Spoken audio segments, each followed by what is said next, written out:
بسم اللہ الرحمن الرحیم، الصلاۃ والسلام علیک یا رسول اللہ وعلی آلک اصحابک یا حبیب اللہ۔ مسلسل 3 جمعوں کی نماز چھوڑنے کا وبال۔ حضور تاجدار ختم نبوت صلی اللہ علیہ وسلم نے ارشاد فرمایا، حدیث مبارکہ کا مفہوم بیان کر رہا ہوں، جو شخص کسی شرعی عذر کے بغیر محض سستی اور کاہلی کی وجہ سے 3 جمعوں کی نماز چھوڑے گا تو اس کے گناہ کی پاداش میں اللہ تبارک و تعالیٰ اس کے دل پر مہر لگا دے گا۔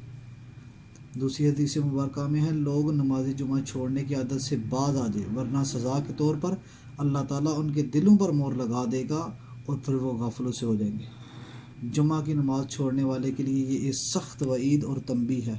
ان احادیث سے خوب واضح ہے کہ اگر کوئی بلا عذر نماز جمعہ چھوڑنے والے نے توبہ نہ کی اور اپنی اس روش کو نہ بدلا تو خدا نہ خواستہ وہ قبول خیر اور نیک اعمال کی توفیق سے محروم ہو جائے گا، یا اس کی نافرمانی کے طور پر سزا ہوگی۔